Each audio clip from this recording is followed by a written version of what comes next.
นี่คือภาพบรรยากาศงานแข่งเรือหนองหานได้นี่คือหนองหานพี่น้องมื้อนี้พระเจ้ากำลังสิแข่งเรือนี่มีภาพบรรยากาศในงานได้งานแข่งเรือบริเวณสกลนครคนหลายทั้งมื้อนี้ดีกับทั้งใดก็มีแต่คนได้นี่ภาพบรรยากาศในงานแหละนี่งานพระเจ้าแข่งเรืออยู่บริเวณหนองหานสกลนครเรืออะไรก็มีแต่เรือได้เรือก็หลายมื้อนี้เรือนี่ก็ยาวแต่ละลำกับบริษัทนะยาวคักแต่เรือก็ได้เรือก็คักนี่พระเจ้าแข่งแล้วบอกว่าคือยังคือเรือบอลลูนพระเจ้าแข่งแล้วบอลลูนเนาะไปว่างั้นพระเจ้าแข่งแล้วพระเจ้ามาเรือจอดไว้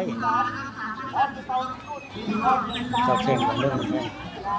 กำลังแข่งอยู่ไกลพุ่นปุ๊ตะไกลเนาะกำลังเทียบท่าปุ๊ตะไกลจุดสตาร์ทพอดีพุ่น3 ลำไหมเนาะ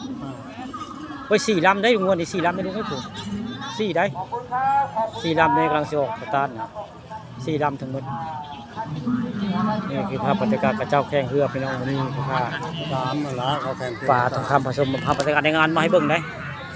นี่ในงานแข่งเรือบริเวณหนองหานสกลนครแล้วมัน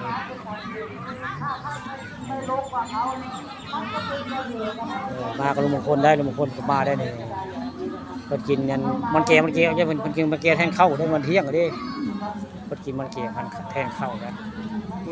เชิงผู้ข้ายังบริกินดอกผู้ข้าผู้ใดกำลังมาพุ่งเองมาหลายคือปุ๊บเองมาหลายได้พี่น้องพุ่งเองหลายคันกำลังมาหลายคันนะไหลมาแล้วเลยมาเตรียมพร้อมสิแข่งไว้ง่ายพุ่งทีมงา